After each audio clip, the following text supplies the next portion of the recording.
Assalamualaikum and good morning, everyone. Welcome to Cemerlang's Career Launchpad number 2, Actuarial Science and Finance. My name is Nelly Izzati binti Zamri, and I will be your moderator for today. Right, so if you're new to Cemerlang, do subscribe to our Telegram channel at t.me/cemerlang.org, or you can even scan the QR code that's displayed here for more announcements and insights like this. So we'll be having more career workshops and as well as articles on successful people and even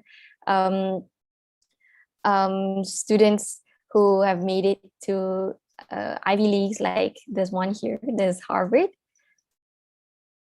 Right, so now let's move on to the topics that we'll be covering for today. So what we're going to talk about throughout this webinar is basically why you should take actuarial science and finance, what are the pathways and parallel routes that you can take to pursue this, what to expect, the job scopes, and also what skills you should harbor before you enter big and large companies, how important are professional qualifications in the world of actuarial science and finance, as well as how to upskill ourselves to stay relevant in the digital world. So for today's agenda, we actually have 7 main stages, which are SPM, pre-university, university, professional papers, working life, career goals, and what do you aim to achieve before you die. So lastly, we'll have a Q&A session. And don't forget that if you do have questions, you can write them down in the YouTube live chat box or even in the Zoom Q&A box. This Launchpad represents the opinions of the speakers and is for informational purposes only. Right, so without further delaying, let's get to meet the speakers. So introducing our first speaker, which is Azhar Yusuf. So Azhar completed his IB at United World College of the Atlantic, and he received his BSc Accounting and Finance from London School of Economics. He is currently a fellow member of ICAEW Professional Qualification and working as an executive of the corporate finance at Petronas. Fun fact, Azhar has never been on a plane until he was 17, and he hasn't cut his hair since MCO started. Right, so next we have Farhana Rafiq. So Farhana completed her A-level in Yayasan UEM, or better known as KYUEM. She was awarded her BSc in Actuarial Science at City University London. She is currently an actuarial analyst in the Insurance and Takaful Supervision Department at Bank Negara Malaysia. She is also pursuing a fellowship with the Institute and Faculty of Actuaries to become a qualified actuary. So besides that, Farhana starts off her day with a cup of coffee and enjoys traveling. And last but not least, we have Anas Ahmad. So Anas completed his A-level in Yayasan UEM, similar to Farhana, and he was awarded his Master of Engineering at University College London, or better known as UCL. He later became a senior analyst in the Direct Investments Department in Private Markets at PMB. Anas eventually became the manager in the Global Fund Investments Department in Private Markets and is currently the manager in the Fund Management Department in Public Markets at PMB. On top of that, he tries to run 100K a month and go to 2 new countries a year. So a quick reminder to everyone, even though our Q&A session will be held at the end of the webinar, do feel free to ask the questions during this sharing session. Right, so let's dive into the first stage, which is SPM. So hi, everyone. Hello, good morning. Hi, good morning, everyone. Good morning. Right, so since we're talking about SPM and we understand that everyone here came from KYS, how about we talk about what streams all of you were in first in Form 4 to Form 5? Maybe we can have Farhana start first. Hi, good morning, everyone. Thanks for joining this session. So I'll start off with I took SPM in 2007. And at that time, I chose Amanah when I was in Form 4 because even though I knew at the time that I wanted to study actuarial science, I wanted the breadth of knowledge. And I felt that I was more inclined towards the science and mathematical subjects. I did enjoy chemistry, physics, maths, and additional maths. I think those subjects spoke to me more rather than doing economics at that point. So at that time, I was considering joining Rajin, which I think is the business stream. I could join Rajin if I wanted to do actuarial science, but I wanted because of my inclination towards science subjects, and I also joined Amanah because at the time even though I knew I wanted to do actuarial science, it was like a backup route. It was like I had the backup of pursuing another degree. Let's say if actuarial science did not work out for me. So yeah. Right. So you joined Amanah so you could have like Yeah. a broader choice of Yes. careers, right? Right. I see. What about you, Azhar? Hi, good morning, everyone. Thanks for having me. Back then, I'm actually the same year as Farhana. So we are batchmates. And back then, I was not in Amanah, but instead I was in Rajin. Rajin class is the business stream where we took accounting, economics, and commerce subjects. And we did not take the big three science subjects, which are physics, chem, and bio. But we did have a general science subject. So for me, the reason why I took that is because back then when I was in PMR, even when during Form 1 to Form 3, when I took the PMR, I don't really I can see myself like I'm not really into science. So that's why I took the other options in which to straight away join the business stream. Yeah. Right. So you knew right away that you'd do something towards the business kind of area. Yeah. Back then, I was see. like, I think just based on the study and my performance in science, I'm like, this I don't think these subjects suit me. So, and since I have the option, because I know some schools they do not have that option, right? So, Yeah. so I was lucky enough to have to be presented with the option to join Rajin. So, why not? So I just pursue it. Yeah. What about you, Anas? Yeah, I think for me it was the ability to choose, because at that point in time, the school had a thing whereby we had to take accounting. So in a way, whatever class you were in, Amanah, Rajin, or Ta'at, you still had to take accounting, which I thought was a good point, because it enabled you to actually have a bit of a hand in the world of the arts, before you even decide whether you want to be a doctor, engineer, or whatever. But for me, early on, when I was in KYS, I came from a family where a lot of us are in sciences. So my parents were very insistent for me to be someone who is involved in one of the main fields of the sciences. So I wanted to be a doctor then. So I took obviously the three science subjects. But when I was 17 in biology class, I was watching a video on reproduction, and I fainted. So in a way, then I knew that I couldn't be a doctor. So then it begins, the whole journey of getting myself all the way to finance. But yeah, we can go into that later.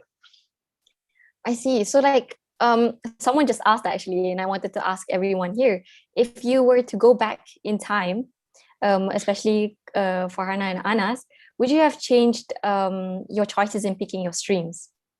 What do you think, Farhana?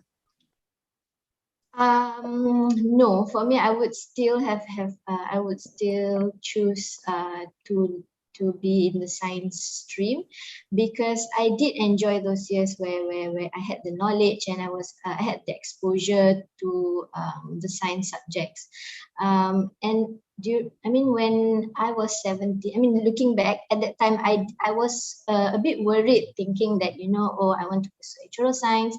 It's a degree that is that has a lot of mathematics and a bit of the business subjects like accounting and a bit of commerce, economics. But then I thought that at 17, what subjects you do at that point in time just gives you a breadth of exposure. It it doesn't heavily affect the degree that you're going to do, because at pre-uni you can still you can choose to start at pre-uni rather than SPM. And like Anas was pointing out, accounting was a compulsory subject for KYS students. So I thought that I had a bit of a business sort of background during my SPM years. So I did want to pursue my interest in learning those science subjects, but at the same time, I knew that the accounting subject would sort of help me a little bit when I applied for my scholarships and my pre-U education. Yeah. Okay, so that's another way to see it, kan? Yeah. What about you, Anas? I think you wanted to say something earlier.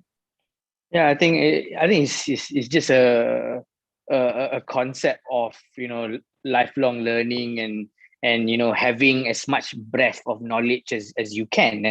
And for me, you know, the chemistry, biology, and physics, of course, you know, I do not use it at this point in time, but you know, it helped me in terms of forming the way I think. You know, that element of criticality, whereby you know, you focus on how things work, and when you're in finance and you being an analyst in investing, there is a lot of elements whereby you need to understand a bit of the sciences in order to make your investment decisions. And I think, you know, those three subjects were really helpful. And yeah, so I guess the spirit here is that, you know, whatever you do in high school is just an opportunity for you to start off on something. And then if you find that you like that subject a lot, then probably you should explore even further.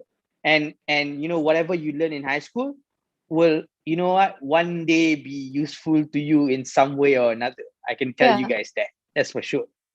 Yeah. Thank you, Anas and Farhana. So Azhar, what about you? Were you glad that you were in Rajin right before pre-U? I wouldn't change my mind, and I wouldn't change my actions back then as well. I would still choose Rajin. And as rightly pointed out by Anas, is that the science matter, the science subject, and the skills that you gain from science, for example, like the observation, the thinking stuff, all those can also be applied in the business part as well, in the accounting side or the finance side. So I think whatever that you choose, in SPM, for example, there's always something that you can gain from it, and it can always be useful, and it is a starting point for everyone. So if I think I will still go for the Rajin class, and furthermore, I have further knowledge in the business area when it comes to during pre-U as well as in the degree. So it's like a head start. Right. So now we know we have two ex-students who were in the science stream and one in the business stream. That's pretty diverse. All right. So I think that's really mostly it for SPM. Let's go to the next stage, which is pre-university. Right. So here, let's ask them first. Farhana, what did you go for your pre-university and what subjects did you take? So for pre-U, I went to KYUEM, and I took 4 subjects. So it was maths, further maths, physics, and economics. So I think, like I was informing just now, I really enjoyed the sciences, but I knew at A levels, because I received a scholarship to study actuarial science, that I would be doing a degree in actuarial science, and that was firm at that point in time. So I was aware that I had to take a business related subject, and I chose economics alongside with the maths and further maths subjects, which would be all these 3 subjects would be relevant for my degree later on. But to just balance things up with my inclination towards mathematical subjects, I did take physics as a 4th subject. So at that time, I remember enjoying my 3 subjects, the maths and physics, but I really hated economics. I realized at that point in time, because I think it was new for me. It was new for me. So I did find learning the concepts interesting, but I realized that I did not like sort of memorizing it and regurgitating certain concepts during Yeah. exams. So I think that related to why I selected the maths, the science stream during SPM also, because I had that realization that I just don't like memorizing things. I like thinking on the spot. I like understanding concepts and applying it during exams. So during A level, it made me sort of understand myself. I knew myself a little bit more as I was going through these subjects, which that I really enjoyed, which ones that I didn't quite enjoy, but I knew I had to still learn it because it would be directly applicable during my degree and also during my work life later on. Right. So Farhana, you took a new subject, which was econs, you mentioned earlier, right? Yes. How was the transition from SPM to pre-university with that added subject? Like, how hard was it for you to adapt, or how easy was it? To be honest, it was quite easy for me to adapt to economics. It was just that I didn't particularly enjoy devoting my revision time towards studying economics. If I'm really honest, I would enjoy like spending time solving maths problem or physics problems. So at that point in time, to ease my transition, I had a very good friend of mine who loves economics. I think she got the best prize award at Wow. KYUEM for that year in economics. So thankfully, I was very close to her, and we would have these study sessions where we would test each other on our understanding of the economic concepts. So rather than me sitting alone and trying to understand and memorize certain things, Yeah. which I found to be quite painful, I did have a lot of study sessions with her where we would just question one another and we would share notes, and sometimes we would do practice questions, and she would mark mine, and then we will exchange. She would mark mine, and then I would mark hers. So that was how that was what helped me go through KYUEM lah, especially for economics, because the other three I was quite okay with it. I could handle the stress, but economics was just really painful for me at that point in time. But thankfully, I had her to help me along the way. Right. So study buddy is the key. Yes. Right. So both Farhana and Anas, right, went to KYUM. How about we see it from Anas's point of view? How was KY for you? Yeah, I think for me, it was actually quite different than how Farhana saw it. So because I've been in the world of sciences all my life, and then when I got to KY, I decided to mix it up a little bit, because I thought that this is an opportunity for me to learn a bit of the arts. So I took on math, physics, which I knew were key when it comes to securing a place in university, and then I added economics and also psychology actually. So psychology was just for me a bit of fun, because I wanted to see how the world of arts could really evolve into. And then for economics, I knew that being a PMB scholar, I needed to start to try and understand how this firm sees the world and what matters to them. So I took a bit of economics, and then as the time passed by, I found that the world of the arts is actually quite interesting, because it's a lot more subjective than how math and physics was, because there's a lot of preconceived theories and how things should be, but then on the side of the arts, there's a lot more subjectivity. So I quite enjoy that, because you can spend a lot of time debating around various points, on labor, on economic growth and all that stuff. So yeah, so I kind of enjoyed it. And but then of course, going to university, I still took on engineering, because You but will yeah, talk it about was that good later fun. on, kan? Yeah, it was good fun. Yeah. All right. Thank you, Farhana and Anas. Azhar, you went overseas terus. So how about you talk a bit about that? Yeah, I consider myself very lucky to have given the opportunity I remember back then I had the choice to either go to KY or go straight overseas. And so back then I was like really naive, but I could say I was curious. So I was like very interested when I heard the news that, oh, going straight overseas for a boy who has never been on a plane, and suddenly fly 13 hours across the world to a foreign land. I'm like, okay, why not? Just do it. And so I decided to go to Wales, and also very lucky to have the opportunity to do so. And it's totally something new because I think during when I was in KYS, I haven't really heard about IB before. Yeah. The natural pathway is either matrix or diploma or A level, but then suddenly there's something new, IB. So I did my research, and it turns out I quite like the format in which you will need to take 6 subjects, and IB is something like it's not really straight focus into the area of your choice. It's still a very big, wide, Diverse. very diverse subjects that you need to take, because out of the 6 subjects they have, it's not like you can choose whatever 6 subjects. They limit it to, you need to take 2 languages, and then you need to take 1 science, 1 maths, and then 1 human science. And the 6th subject is really flexible, but you can take whatever you want. Some I remember some of my friends, they took 3 language subjects.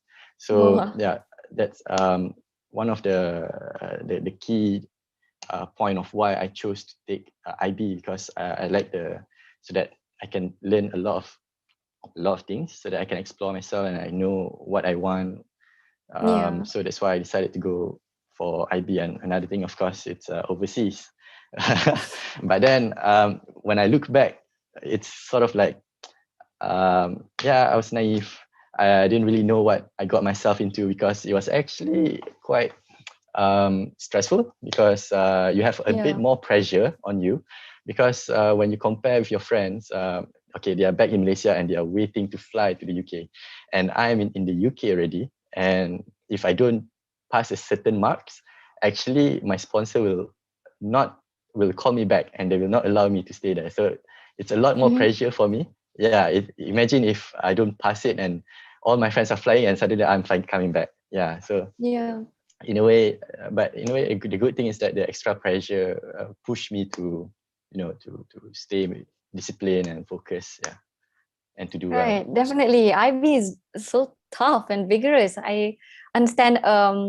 Like all my friends also in IB, they're always saying, assignments, courseworks. There's a lot that you have to cover because it's not exactly 100% exam based. Yes, Right. and they So, also focus on not only on the academic side, but they also ask you to do like services. yeah. So you need to do a lot of extracurricular activities. So yes, but it they was have fun. the added value. Yeah.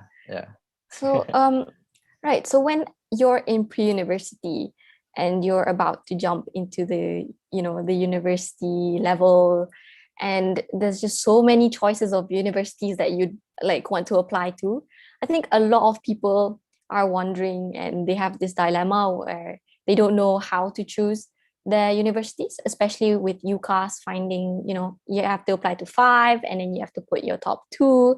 So how did you choose which university to go to, and what are your tips for that? How about we have Anas to start off first? Yeah, so this was a tough question. I thought it would have been great for them to go first, but yeah, okay. Yeah, so for me, I strive for a bit of balance. So why I say a bit of balance is because I believe in having the time to explore where you're at, and also have a good degree. And being a PMB scholar, we were actually quite limited in terms of our choice of universities. And during my time, we only had a list of 6 universities that we could apply to. So for us, it was Oxford, Cambridge, Imperial, UCL, Warwick, and also LSE. So being an engineering student, so there was only 5 universities that were on offer, because LSE naturally does not have engineering degrees. So I made a calculated call, towards Mm-hmm. having a balanced life, and I studied how the life of students in Oxford, Cambridge, Imperial, UCL, and also Warwick were. And I Mm-hmm. found that UCL and Warwick students have a bit of balance. So I guess this isn't necessarily how people decide which uni they go to. But then Mm-hmm. I found out that the UCL people naturally, spend roughly 20 to 25 hours a week in classes, and people at Imperial spend 30 to 40 hours a week in classes. I So see. by that, I chose UCL instead of Imperial or Warwick. But then in terms of my 5 choices, yes, I chose a mixture of Imperial, UCL, and also Warwick, and I got my offers, and Alhamdulillah, got a good enough course in UCL in electronic engineering. Yeah, so that was All right. my process. But I know it's a bit unorthodox because I wanted a bit of No, it's balance. okay. It's free time, to be able to run, to be able to Yeah, have time for societies and all that stuff. Yeah. that's really cool. Actually, I think a lot of people would find themselves doing that too. What about you, Azhar? How did Okay. you make your decision? My sponsor is Petronas, so they don't really Mm-hmm. limit it to Uh, 6 university. They quite open, but they only limit it to as long as it's the top 20 of your chosen course.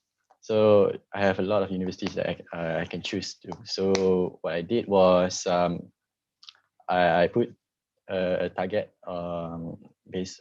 I decided my list based on the ranking of the university.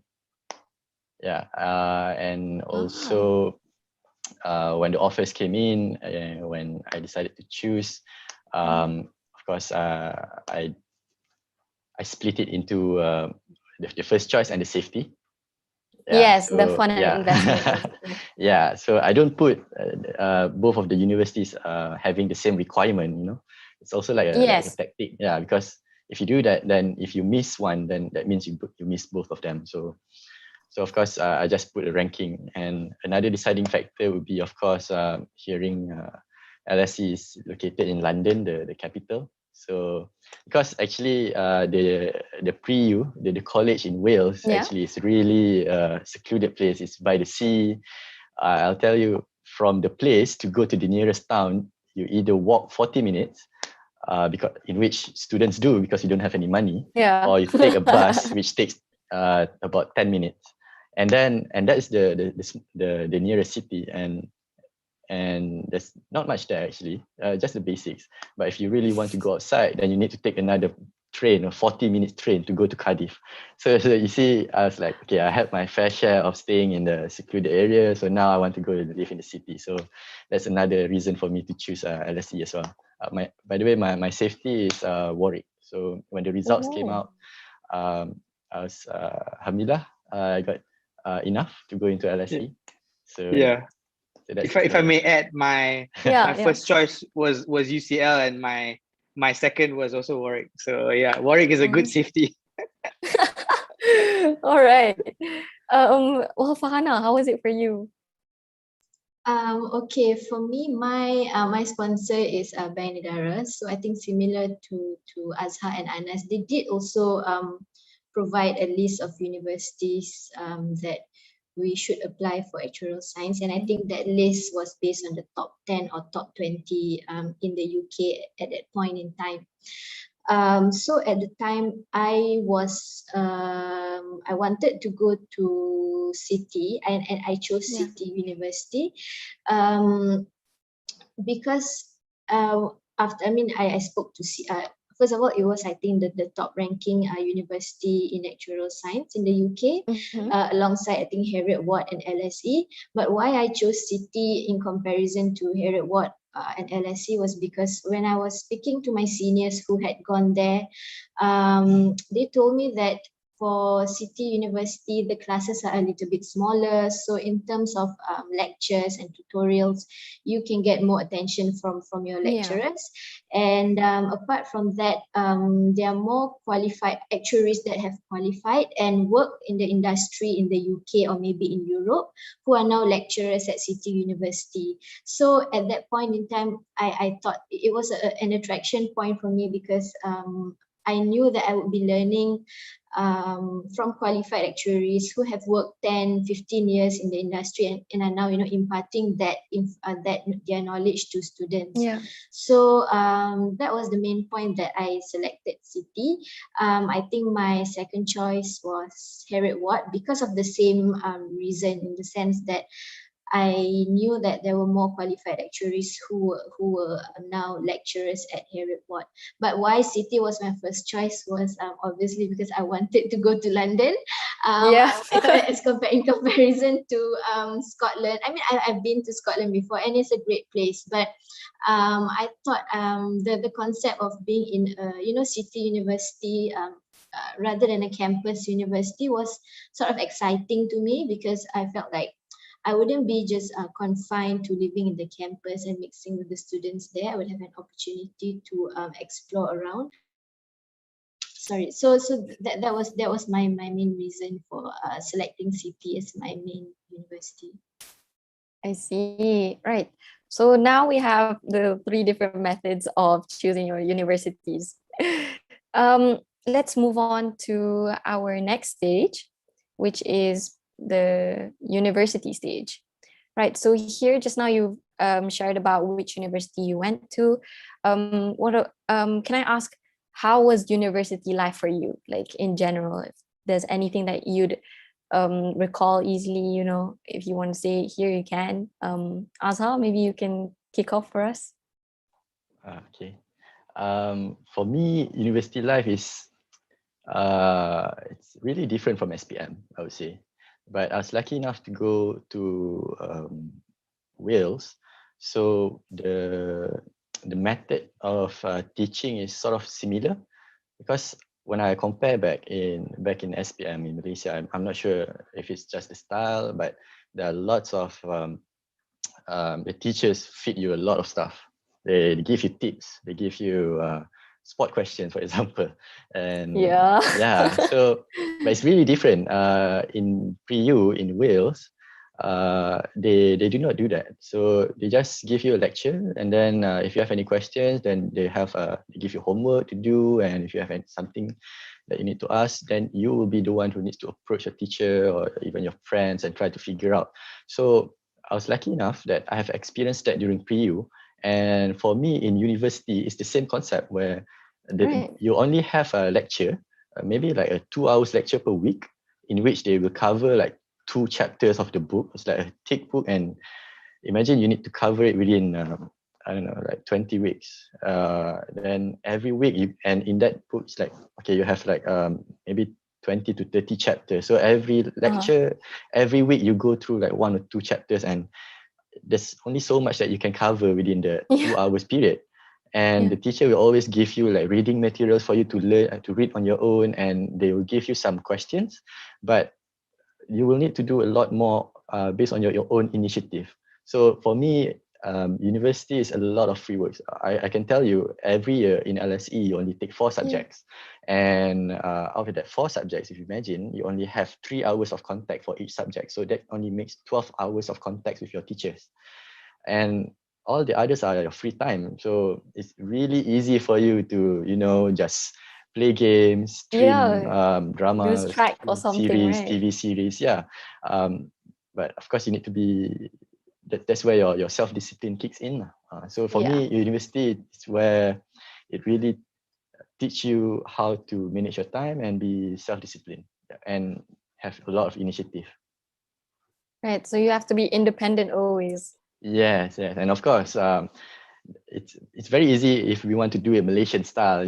Like you just take it easy, and then when it comes to the revision period, the last month, that's where you cram everything.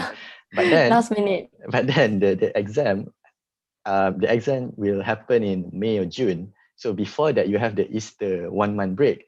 And if you do that, if you want to study everything, it will be very stressful. And of course, you'll see your friends like traveling somewhere, and you're like, what am I doing here? So it's always like about consistency. Like you need to, every week you need to be on top. Yeah, of course, take some Right. time off, like, otherwise it'll be too stressful. Thank you for the tips as well. What about you, Anas? How was university life for you? Yeah, I think how Azhar put it is, rightly how you would expect university life to be like, because we are so used to being fed or being given everything in our high High school school. Yeah. life, and when you go to university, the method of teaching is very different. So it's always about lectures, and then maybe you have some small tutorials whereby it's a smaller session where you're with your lecturer and you have the room to ask more questions. Yeah. But it's a lot of initiative whereby if you have a question, your lecturers are more than happy to spend time with you and actually even talk to you, and they reply your emails if you have any questions. And as an engineering student, of course this is different from how you guys would see it. We also have labs, so labs is also another time where you get to Right. spend time with people and do things with your hands and actually see things work.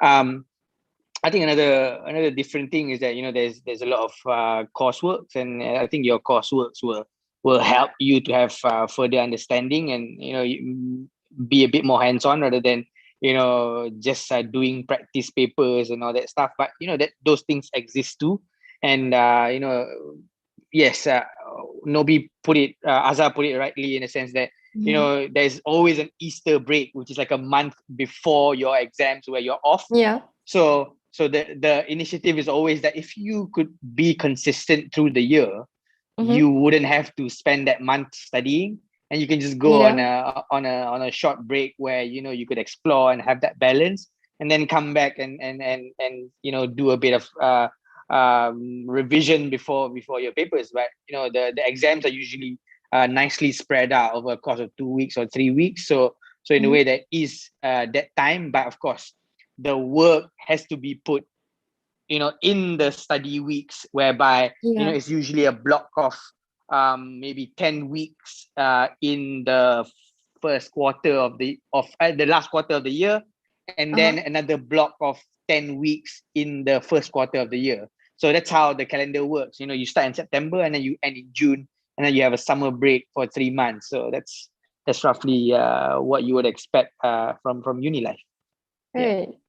So A thank you, lot of Anas. breaks. A lot of breaks. A lot of breaks. Yeah. Right, noted. No, because you will find that in a year you spend roughly 24 weeks ish in classes, and then because it's first term of 12 weeks, and then second term of 12 weeks, and then it's an exam term. So in a way, your academic year is actually just 24 weeks, and then a year you have actually 52 weeks, right? So that's Right, actually a lot of It's half. time. So yeah. What Yeah. about you, Farhana? Okay, I would describe my university experience actually as quite intense. And also, I think that was the period where we were coming to adulthood. So it was like sort of a period of self-discovery also. I mean, in terms of the university experience, I mean the course and the content itself, the lecturers are actually very good and very great. They are very helpful. You I mean the notes that they provide, the in the tutorial sessions, the questions that they give you are basically to assist and build your knowledge lah.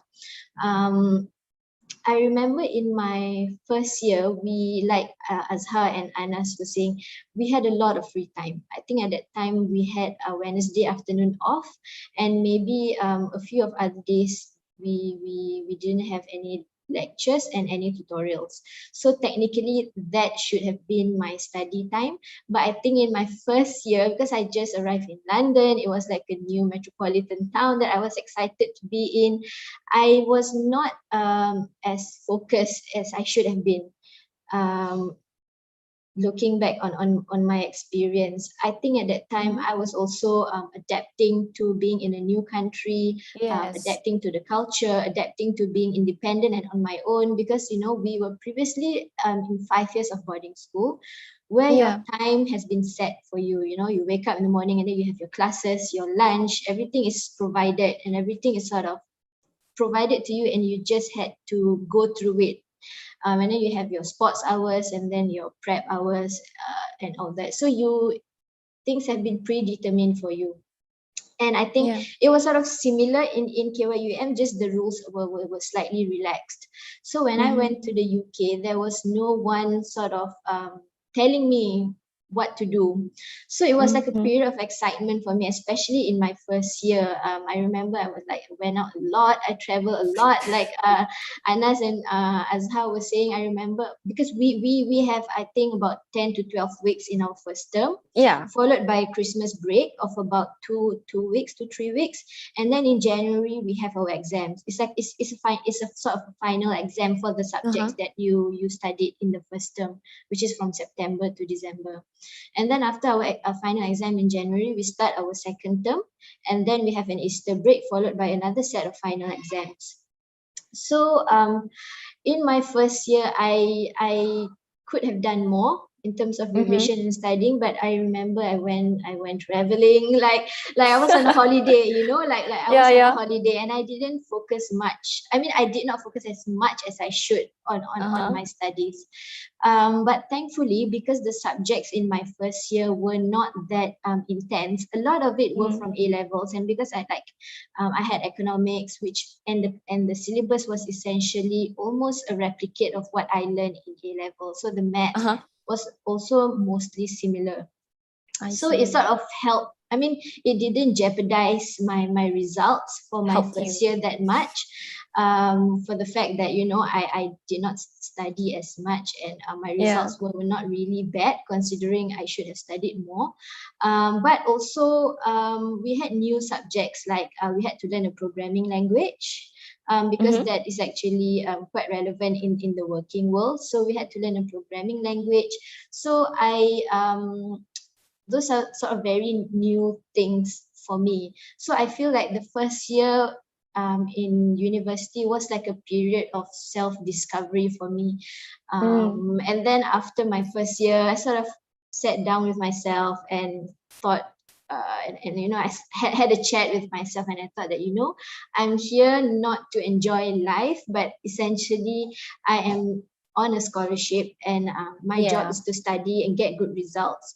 So after that, I sort of changed my ways a little bit. I decided to be more focused, more disciplined, and I had I dedicated more hours to studying and revision. So that was my main priority, rather than going to travel, going out to eat someplace, explore a new place with my friends. So that was secondary. That was like a bonus if I had time.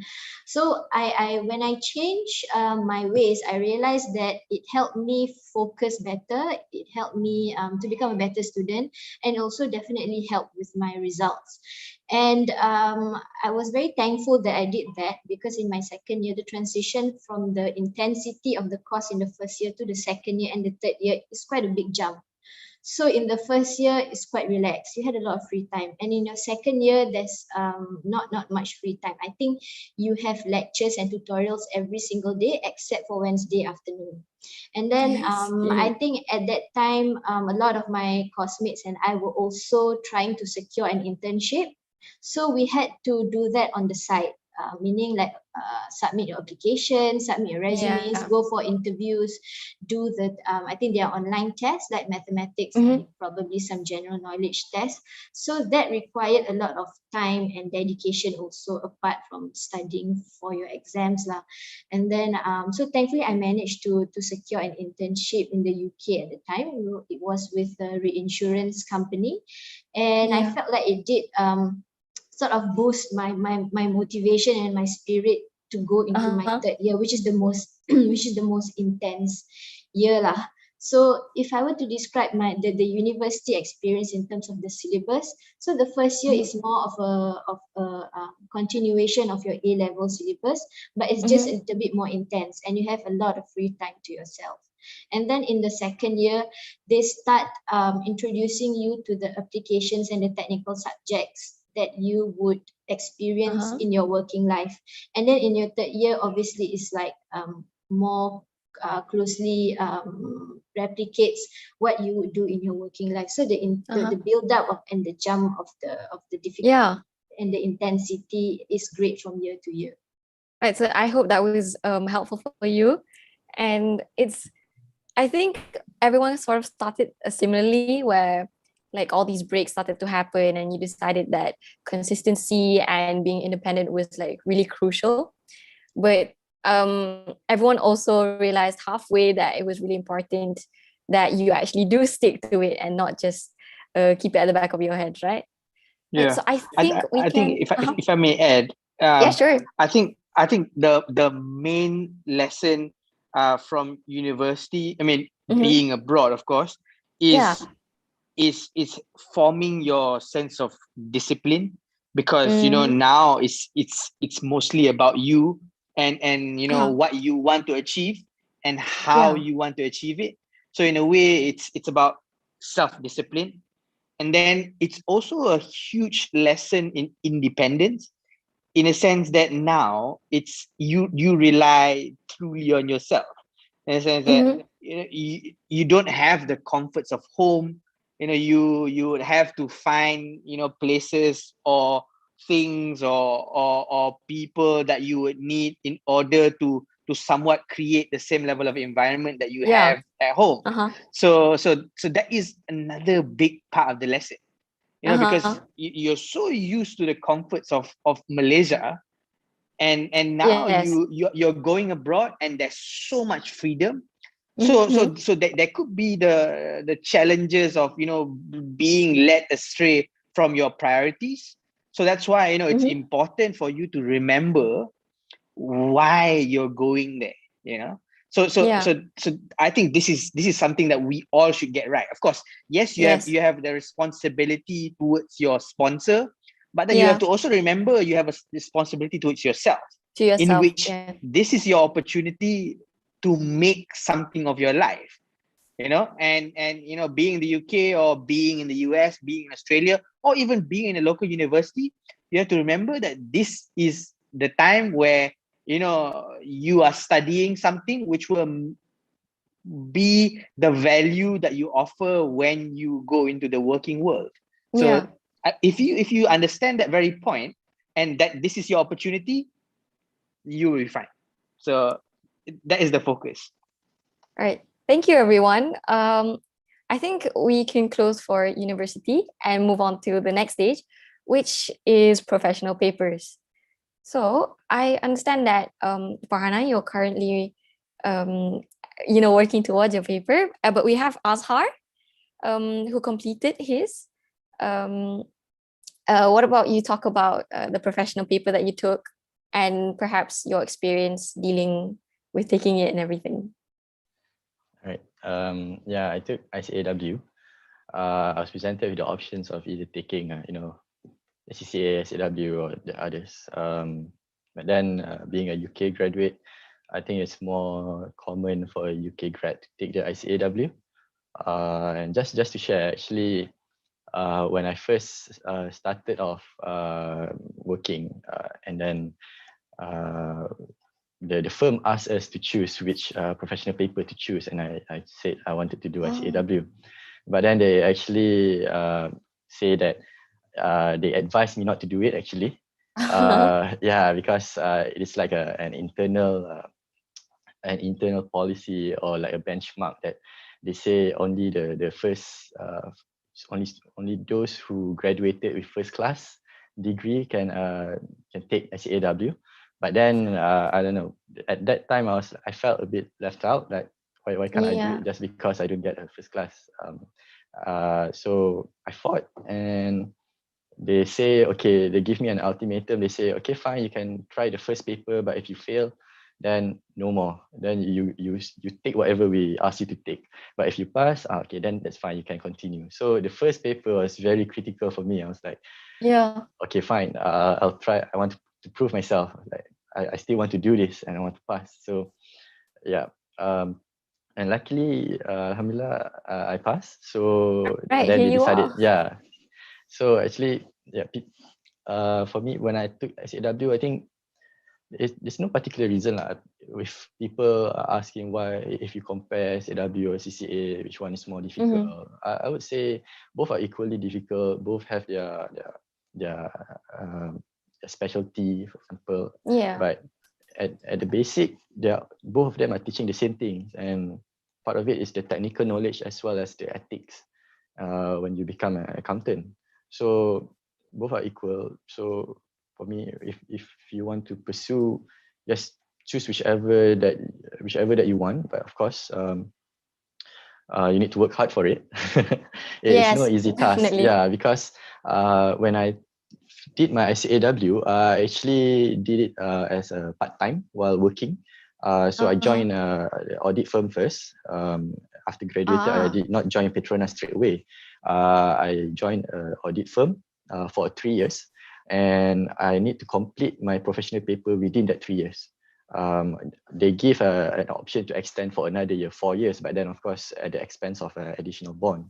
So at that time I was Uh-huh. like, yeah, I might as well just get it done as soon as possible, right? So Right, uh, right. so it's between juggling and being an auditor. So you work the quite long hours, I would say. It is quite brutal the hours that Yeah. you clock in being an auditor, and also the Uh-huh. deadline. And since you are basically serving your client, of course you need to also cater to your client's demand as well as your boss's Mm-hmm. demand. And when after you become a senior, you also need to lead your team. So it's, and on top of that, you need to do study, and the study will be during weekend. And you will have maybe like a 5 days of study leave before you take your exam. So in a way, it's like it's the same thing that you have learned during university time, to have Yes. self-discipline, and then to manage your time, and also manage your team as well, because you will need to tell your bosses upfront, I have this exam coming, so Yeah. I'm going to do this. And if you promise something, then you need to deliver whatever deliverables that you need to do by this period, so that when the study period time came, then you can focus. And yeah, if you hold your end of the bargain, then of course, yeah, hopefully, Yeah. they will You don't want hold. to under deliver, Yeah, right? And they then won't. Yeah, they won't catch out you during your study leave as well, so you can uh-huh. focus. Yeah. Right. So what about you hear from someone who is actually currently pursuing? Farhana, what are your thoughts right now? How is it going on? So I am one paper away from one exam away from qualifying. Under the IFOA, I think we have 15 exams during my time, but right now they have just revised it down to 13 exams. I And see. at university, generally, universities provide exemptions from these exams. So when I went to City University, I managed to obtain 8 exemptions. So exemptions for 8 of the subjects. So when I started my working life, I had to do the remaining 7 subjects. But although Uh-huh. it seems like I had gotten half of the papers done, it has not been an easy journey lah. The Uh-huh. papers are quite difficult, and of course I have failed several times along the way. But for the IFOA, there are several specializations that you can go into. So how it works is that in the first two, there are 4 stages. So in the first 2 stage, you have to take all the compulsory subjects. In mathematics, statistics, there are also like communication subjects, because generally actuarial concepts are very technical, and actuaries are not known to be good communicators, especially for layman. So we have to complete a communication subject where you sort of have to write a technical memo, but to a non-technical audience. You also have to complete like a modeling subject where you have to complete a short model within a 6 hour time frame.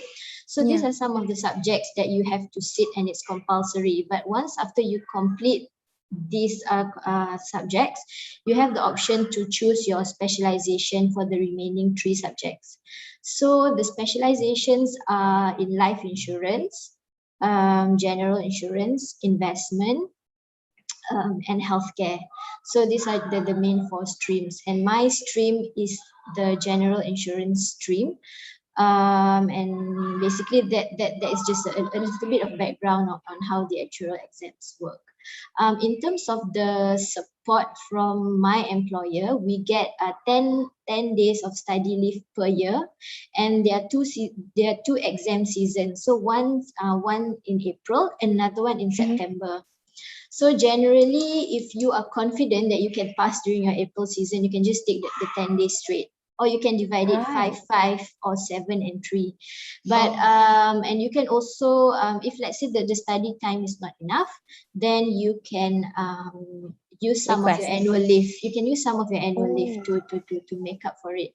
And generally, because my work is directly related to the exams that I'm doing, my supervisors and bosses are generally very supportive of the exam journey that I'm on. So I can but of course you have to complete your work before you go on your study leave, so that you have a peace of mind when you are studying. You know, you don't get bombarded with emails or calls to discuss work. So in order to do that, time management is very important. You also have to have self-discipline. You cannot start studying just on the 10 days before your exam, because that will guarantee you a fail. Without a doubt, that will guarantee you a fail. So normally for me, I start months in advance. If I have an exam in April, I start studying in January. Because you have to first of all go through the material, and then obviously there are some parts that are too technical, you cannot understand it, so you have to Google online, you have to go to the students forum to understand what it is about. Because certain concepts because your work may not cover all of the material that is being presented in the syllabus, obviously. So these are the little things that you have to take into account when you are embarking on the professional exams journey. So time management is important. Starting early is also important, because you don't know, you might have certain personal unforeseen circumstances that come along the way. You might get ill, your family may be ill, you may have a lot of work leading up to your exams. So starting early and being disciplined with your studying time is also key. I try to study a little bit after work. I sometimes, of course, I get tired and I just what my plans are for the day. Sometimes I go out, but you have to make an effort to dedicate a block of time on weekdays and also weekends to build your confidence. And also you have to attempt past exam papers. You can't just read your notes and expect to get a pass in the exam. Definitely. So all of these things add up to securing you a pass for each exam that you attempt. Apart from that, what I can share is that be patient with your journey. Failures is part and parcel of the journey. Don't be disheartened if you fail. When I first failed, I was like, couldn't accept it. It was so painful for me, because we were in KYS, we were on a kiasu journey where you had to get 100, you had to get such high marks for your exams. And then when I went to uni, it was intense. So I was when I sat for the exams and I failed the first time, it was such a painful thing for me to experience. It's sort of demotivating, but you have to remember that failing is part of the journey. Don't let it stop you. You can take a break, but don't give up on your dreams if what you want to achieve is the fellowship, which is to qualify. But at the same time, don't just study all the time. Make sure you have a balance in your life. So which is why I said time management is important. You cannot just be studying and working all day long, because it's not going to be healthy for you and it's not sustainable. So make sure you have enough time for your family, enough time to pursue your hobbies, to go out. Yeah. Right, thank you, Farhana. Lots of tips just now, as well from Azhar. Right, so before we move on to the next stage, let's have just a quick sharing session from Anas, because he didn't take the paper. Right? Well, okay, I'll leave it to you. Happy to talk through the process and I guess I'm sure there's a lot of you who are interested to venture into the world of asset management, fund management, private equity, investment banking and all that stuff. So this is that's somewhat the world that I'm in, and I'm sure you guys are wondering of the relevance of having CFA and also even having an MBA. So yes, these were all the choices or the opportunities that were presented to me along the path of getting to where I am at this point in time. I think there's a question also, how important is CFA in your line of work? I would say that CFA is a very, very relevant qualification to have in the world of asset management, but I would say that it's not be all and all, in the sense that you could have it. It's a good addition to your array of qualifications, but you could still make it without. Why I say so is because finance is or asset management is a world whereby there is a lot of on-the-job learning, and the on-the-job learning itself is already very, very intense. So in a way, as you go through that, you somewhat gain most of the things that you actually learn from CFA in your daily jobs. So that was unfortunately the path that I took, because I actually did not have the time to actually study for CFA papers, because I was busy doing the modeling and the decks for the various transactions I was working on at that point in time. So but yes, it is relevant, and if you have the time, you could even start it when you're in university, because I have some colleagues who have already started their CFA papers when they were in university.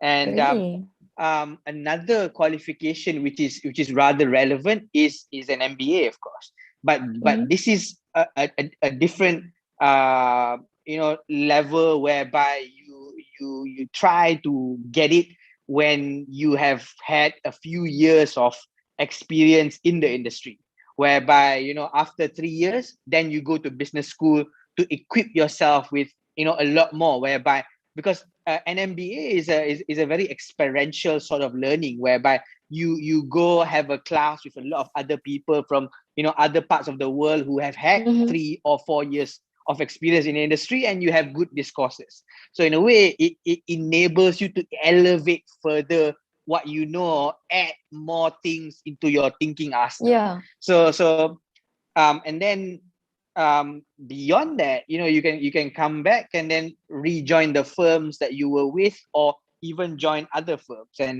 And in the world of asset management, CFA is usually the thing where people go for.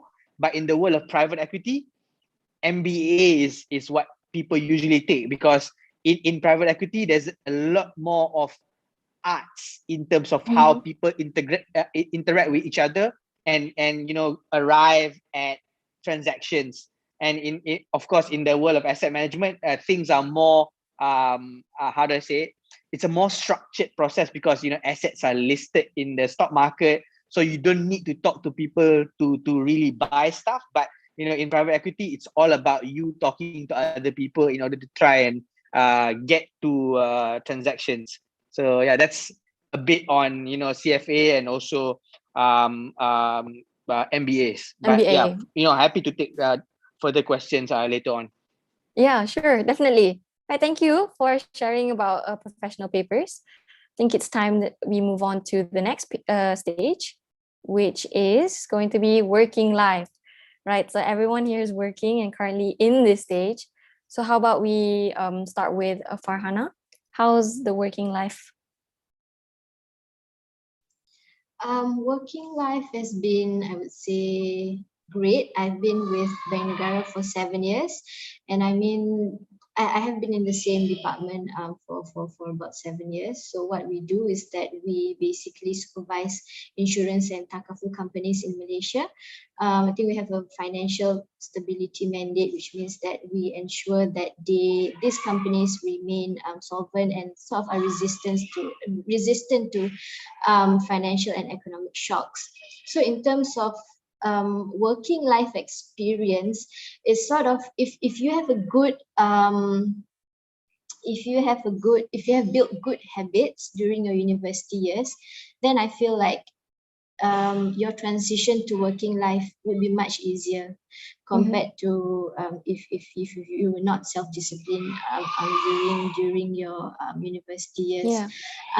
In terms of the What about your job scope? my job Oh, scope? yeah. Okay, my job scope basically involves around reviewing product submissions by insurance and takaful companies before they are launched in the market. So what I mean by product submissions are all the, the medical coverage, medical cards that you are buying in the market, your motor insurance policies, your fire insurance policies. So these are sort of the reviews that I conduct before these products are introduced to the market. Apart from, so basically the review of these products are to ensure that customers are paying a fair price for the benefits that they are getting. So that is the intention of why we are reviewing this, and to also ensure that the prices that the actuary puts on the benefits reflects the amount of risk of the customer. So you don't want the customer to be overcharged or undercharged for the level of risk that they are carrying. So that is generally the intention of reviewing these products, because if the company puts a lower price than what it should be, then it is going to be a loss to the company, and we don't want that to happen. So apart from product submissions, I also basically review the liability that has been estimated by the actuary in the company. So this liability represents the amount of business that they have written and how much of liability they need to hold in order to meet the obligations that they have sold to the customers. And also I provide technical input to the policy team on drafting of insurance and takaful policies. I know it can sound a bit technical right now, and I'm not many can appreciate what I'm saying, but generally the main outcome that we want to achieve is to ensure that insurance and takaful companies remain solvent, and basically they are resistant to financial shocks if it happens. So which is why we constantly supervise and monitor their business activities within Bank Negara. Right. So so that's on actual analyst for you. How about we hear from Azhar? Sorry. Yeah.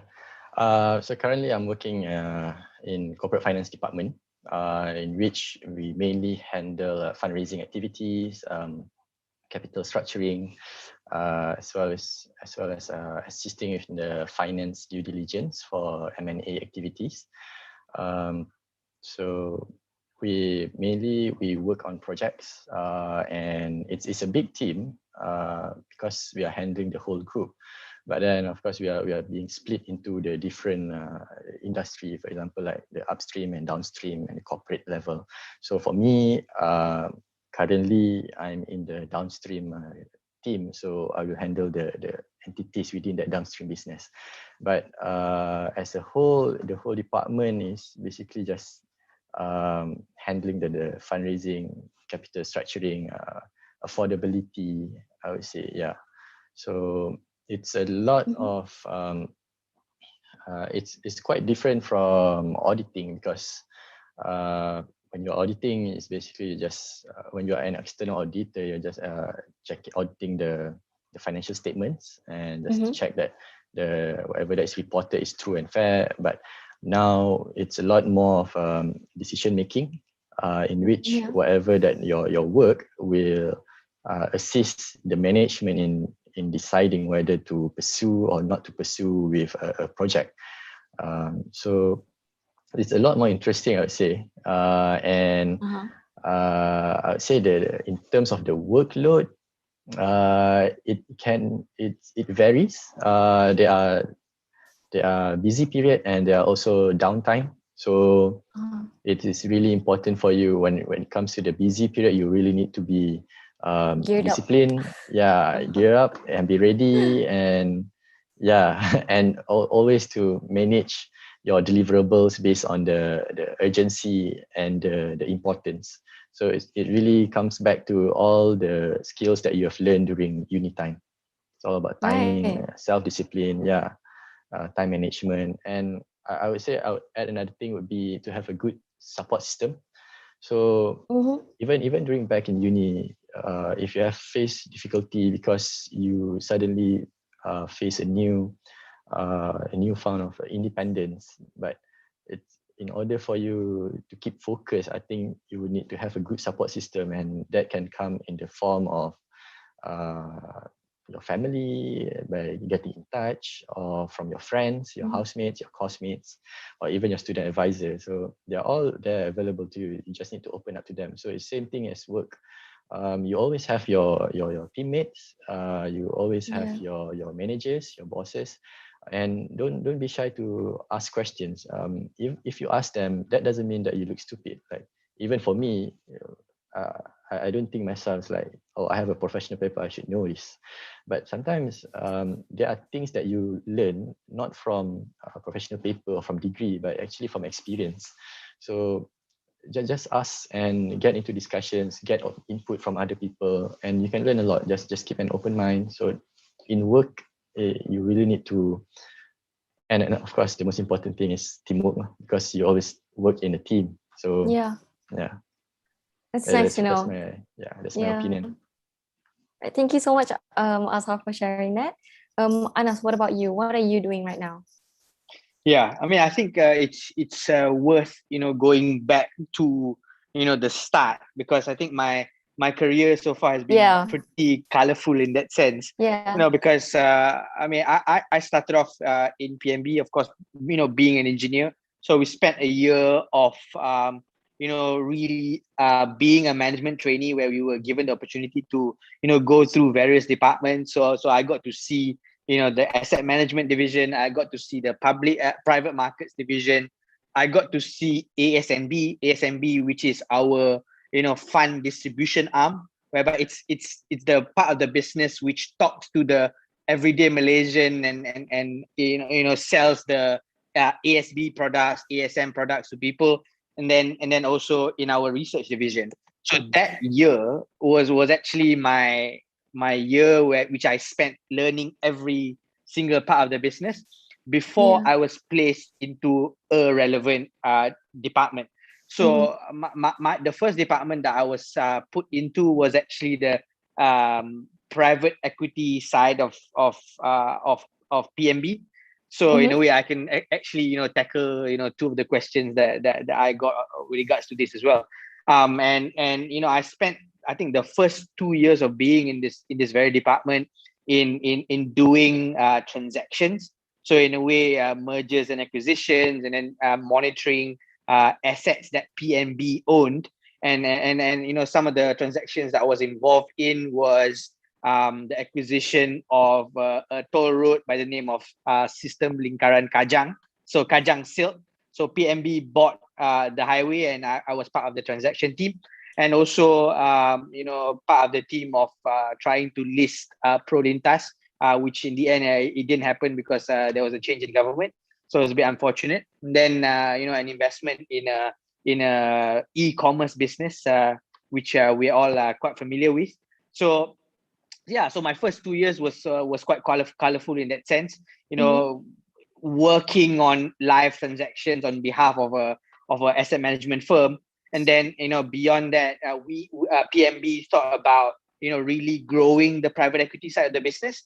So I was being given the opportunity to actually be part of the team that formulated the strategy to how PMB thought about private equity, and Uh-huh. through that I was put in a team where what we did was that we outsourced money on behalf of PMB. So we invested in Right. in firms which are some of the best in the world, which I'm sorry I couldn't mention, but It's these okay. are the private equity giants which you can Google yourself. So Mhm. so my job for the next 3 years beyond that was to cultivate these relationships, and then diligence, invest, monitor, gain approval from, and also report to the PMB board, PMB investment committee on these investments. And then Mhm. last year, I think this year at the start of the year, I was given the opportunity to then also help the public market side of PMB to start the very same business, in which we plan to also outsource money to the biggest and the largest asset managers around the world, to somewhat diversify It's our amazing. investments. So yeah, I mean, I would say that being in a firm like PNB, there's a lot of opportunities for you to learn, because the firm covers every aspect of asset Mhm. management. So in a way, Yeah. as a young person, and in a firm that is actually growing, you're given the opportunity to learn from scratch, and then of course, Nobi rightly put that there is a huge element of teamwork, whereby I had fantastic bosses who were willing to teach an engineering student finance. So Yeah. that was great. So in a way, I started off, not knowing anything, and now I could somewhat speak the same language as them, and to be able Mhm. to really participate in discussions, participate in transactions, and speak to investment bankers, private equity guys, and all that at this current point in time. And I think Mhm. yes, not having a CFA or MBA is, it puts you in a position where you don't know as much, but I think your willingness and your drive to actually learn really helps. So Yeah. it's about balancing that. And Yeah. then, do you ever wish that you tried to go into IB or PE?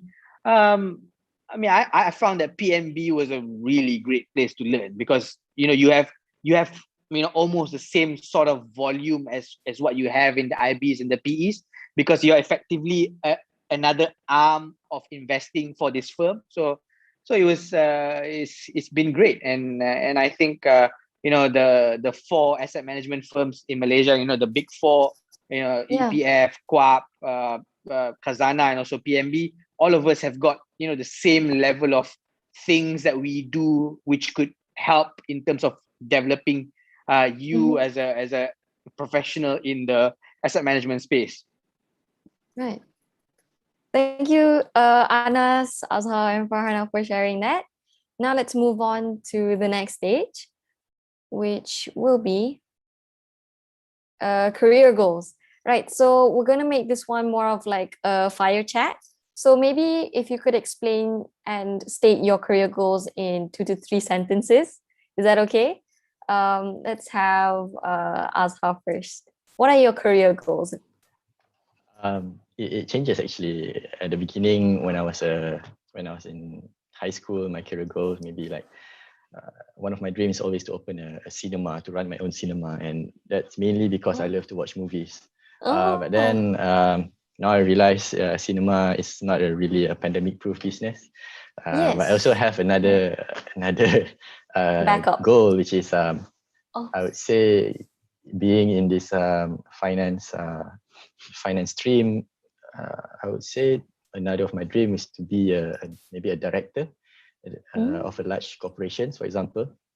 But then, of course, all of this as you grow as a person and you experience life, it will, you will have a different view. So yeah. yeah, you learn more about yourself after you enter the working life, and your preference change. So yeah, for So me, for I now, don't really have it's one. that. So it's those two. So it was cinema and then now Yeah, now directing. I'm also thinking, hearing about those the pilot who open a burger stall. I'm like, Yeah, oh yeah, I yeah, heard why about can't I that do that too. as well? Open a restaurant. Yeah, Yeah. I guess something to, yeah. but in the end, I would sum up as having a financial independence, and if I can Mhm. have that, my target is to retire early. Yeah, and Right, and then enjoy enjoy the life. Yeah, rest. yeah. Right. All right. Thank you, Azhar. What about you, Farhana? What are your career goals? My career goals in the short term, maybe in the next 2 to 3 years, basically is to qualify as an actuary. I feel like I have been a student actuary and I've been studying, for quite some time. So I'm hoping to get this over and done with as soon as possible. Yeah. Career-wise, I wish to basically get involved in more policy projects at work. Mhm. Maybe take a lead on certain projects, and be part of the wider, basically contribute to the work that Bank Negara is doing. And also I hope to inspire some of the younger generation with my journey, and give back to society whichever way that I can, Yeah. in terms of helping younger students with their actuarial journey.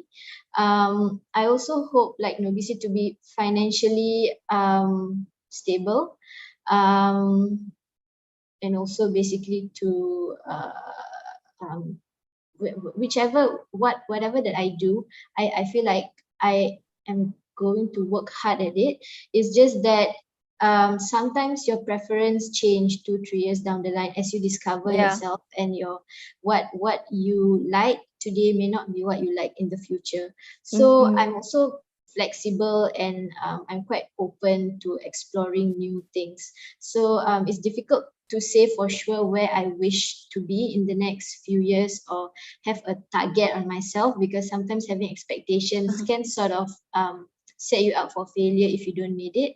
So I think being open and being flexible with your career journey will basically reduce the stress and the expectations that you put on yourself. Thank you. That's awesome. Thank you, Farhana. What about you, Anas? Yeah, I think for me it's just to continue learning and growing. And I think I'll take a step at another question. What was your thought Mm-hmm. process when moving from private equity and to portfolio management? Do you miss Mm-hmm. doing the exciting private company deals? I think this one it goes into my goals, in the sense that Right. why I did so is because PNB, it's an asset management firm that thinks about the world of public equity, private equity, fixed income, and a lot more. So being in a firm which thinks about every aspect of asset management, I have the opportunity to learn each side of it, and the thought process behind the transition was about, because I spent 5 years in private equity, so I wanted to learn something else. So that's why I Yeah. moved from private equity into public equity, to enable myself to learn more, and hopefully in the future become a more well-rounded asset manager, where I understand the world of the privates and also the world of the publics. So yeah, that was a bit of the Yeah, how goals, and also at the same convenient. time, Yeah. why I did it. So in a firm like PMB, you have those kind of opportunities. Right. Thank you, everyone, for sharing with me, the audience your career goals. Now let's move on to the final stage, right? So what you aim to achieve before you die. This is more of a long-term life kind of goal, I guess. Can be career related and can be non-career related. Should we have Farhana to start?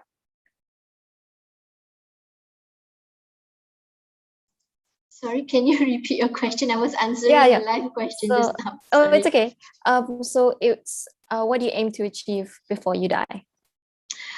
Oh, what I want to achieve before I die. That's a very deep question. I basically hope to be a better person basically in everything that I do. Build more friendships. I want to contribute more to society. I think right now with the pandemic going on, we see a lot of families that are in need, and it sort of affects me in a way, although I'm thankful that I still have a job, and I'm more financially stable than some of the people that I see. It affects me to see those in difficulty, and I wish I could do more. So that's been one of the things that is on my list of things to improve. I also want to basically improve my habits. So for example, improve my diet, exercise more than what I'm doing right now, and then have more meaningful relationships with my friends. So it's generally things that mean a lot to me in those areas. Also, I would like to basically devote more time to pursuing certain hobbies. So I think right now I just bought a house, so I'm in the midst of decorating it. Moving. Yes. Oh, okay. And so I realized that I am interested in other artistic fields like home decorating. I also have been into a bit of painting lately. So these are the things that I wish to Focus devote on more. devote more of my time to. But I wouldn't say these are the things that I want to achieve before I die. So sort of it's just Yeah. that these are the things that I foresee. I would want to dedicate more time towards learning and enjoying along the way. In terms of the things that I wish to achieve before I die, it's a little bit difficult to say with It is certainty. very soul But searching kind of yes, it's very question. soul searching. But I wish that I could achieve like sort of eternal happiness, because that's not an easy thing to get. And I'm on this journey of self-improvement. So if Yeah. if I could answer, it would be to basically Yeah, be happy and content with the life that I live. it's a great answer. Thank you, Farna. Let's have Azhar. What do you aim to achieve before you die? Okay. I would say one of my hobbies what I love is to travel. So what I want is to travel as much as possible. And of course, I want to have spend more time with my family, I guess. Yeah. And to have to achieve that with that work-life balance. Hence, that's why preferably, of course, I want to retire early. Yeah. And That's I the think, dream. yeah, that's a dream, of course. And I would think at least if I, yeah, when I, for me to provide as much as possible to those who depend on me, like my family or my Yeah. children. Yeah. So, That's sweet. to contribute as much as possible and not to burden anyone. Yeah. Thank you, Azhar. Lastly, let's have Anas answer the question. What do you aim to achieve before you die? Yeah, I think it's to live a life where I'm content. That's about it. But then, of course, on the journey, it's about giving back to people, giving back to people who are in need, and because I think for myself, I'm in a position where I think I'm pretty blessed. I started off in Pulau Pinang, and then now I get to play with the biggest in the world.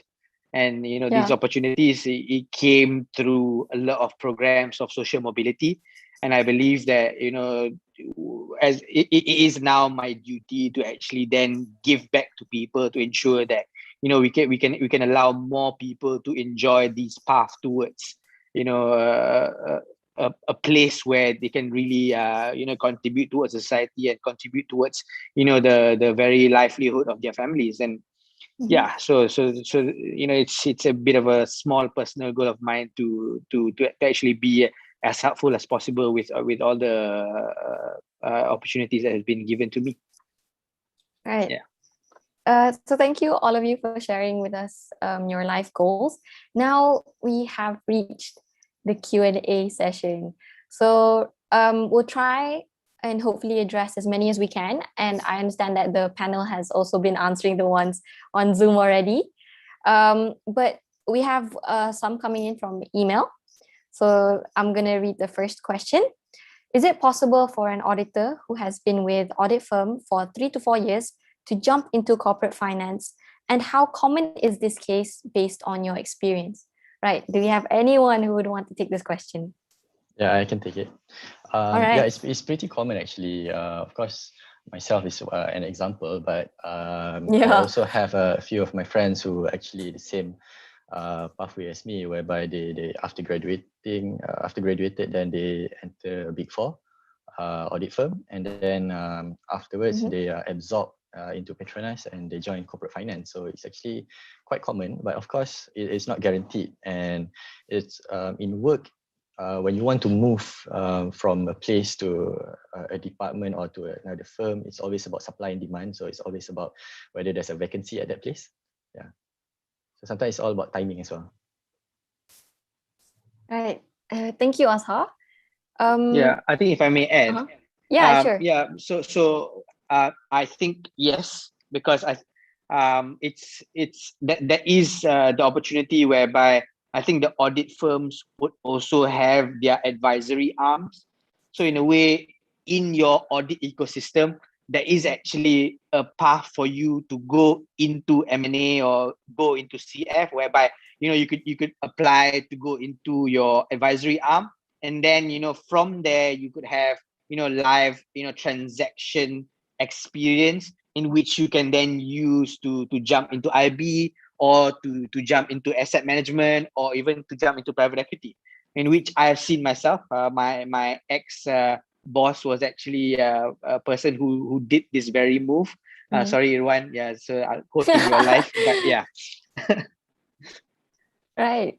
Okay. So it can I be hope done. that answers the question. Thank you. Right. So let's have another one. So someone asked, hi panelists, in terms of career development and growth, how important is it to put a lot of hours above and beyond what is required on the job scope? Did you even often take on roles outside of your immediate team/department to learn more things? Yeah. Maybe I should take this because I was already typing the answer to the person. All right. So, yeah. Okay. Sure. Why okay, not? cool. So my personal view is about understanding the benefits of the hours that you put in towards your growth. So what I mean by that is that the hours that you are putting in is actually practice towards understanding something, or having the relevant experience at doing something. So in a way, if you fully understand that these hours are going to contribute towards you being a person who's adept at valuing assets, or adept at auditing, adept at evaluating the quality of something or whatever, I think it's well worth it. So I guess it's all about understanding it, because when I during my earlier time in my job in PNB, I spent a lot of hours really understanding the modeling side, the valuation side, and the reasons behind people doing certain transactions, and all that. And it has contributed a lot towards now my ability towards understanding why people do things, and all that. So as long as you find that that is a clear benefit towards these hours, then yes. And do you often take on roles outside your immediate team department? Yes. Because why you do it is because you get to learn something that you wouldn't have otherwise. So that's why that is a need for you to be really keen about learning more things, because you never know how these things could help you in your career in the future. Definitely. So yeah, because for me, having traveled from direct investments, in which I was doing transactions, and then doing outsourcing and all that stuff, a lot of different things, but all these things add up and then help me towards navigating the very challenges in my short career so far. All right. Great answer. Thank you, Anas. Let's move on to the next question. I'll be doing a BSc Actuarial Science in the US and perhaps a minor in computer science. Could you give your input on professional papers under SOA and fellowship/internship? Also, thoughts on working overseas? I suggest Farhana. Yeah, yes.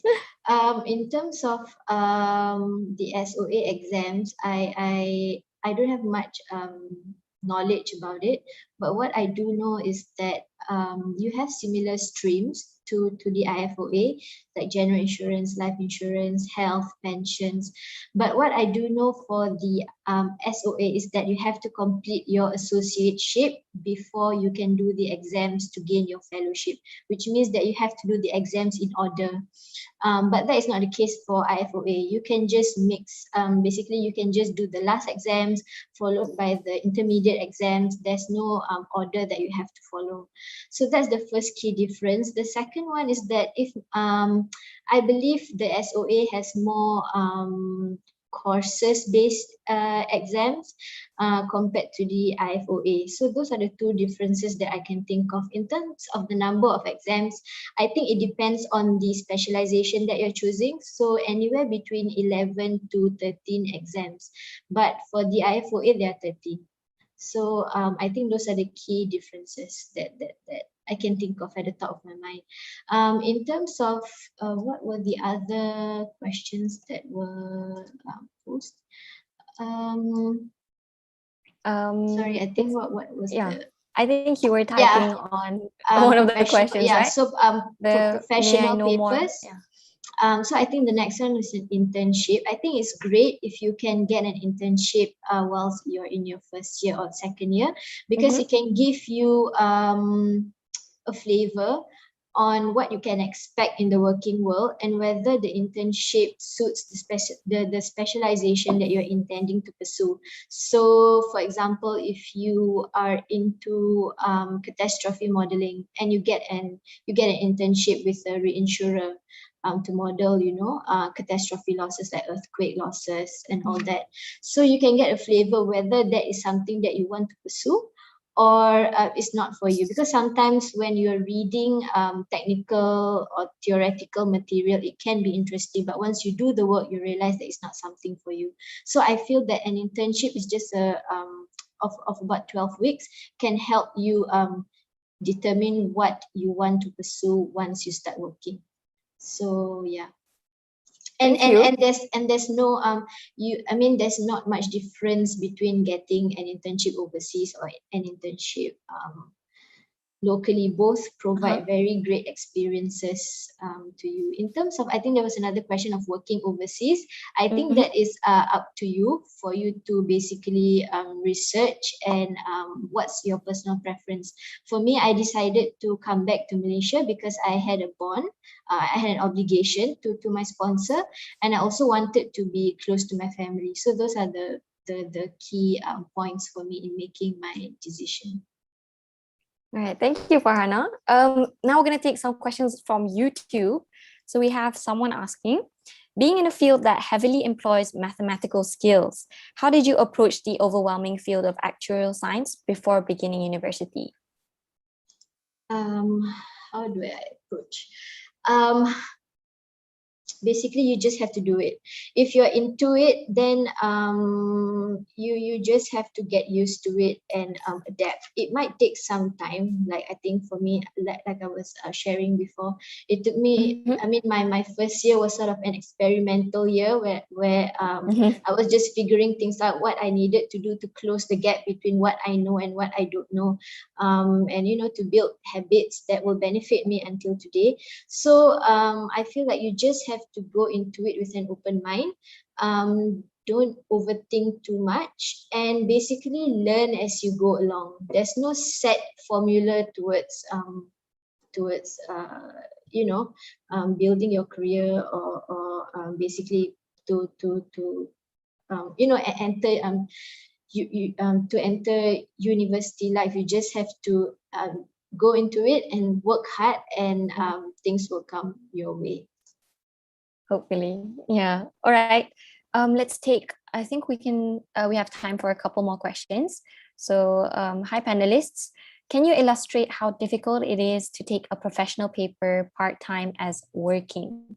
So what were your sacrifices when you had to do that? Maybe we can pass to Azhar for this one. Sure.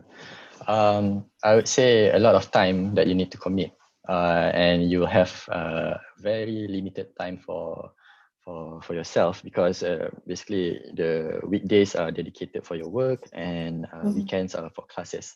But for me, what makes it bearable is that I have a good support system, in which a bunch of my friends are also doing it together with me. So in a way, when I'm studying, or when I'm in a class, or even when I'm working, I actually spend time with my friends. So actually you do both at the same time. So you don't really see that as like you totally don't get a me time, because it's just that your me time is actually shared with your friends. And of course, with good friends and good colleagues, you share laughter, which makes everything better. Yeah. And you sort of like feel like your colleagues or your friends are sometimes there will be a time that you feel that they are closer to you than your family.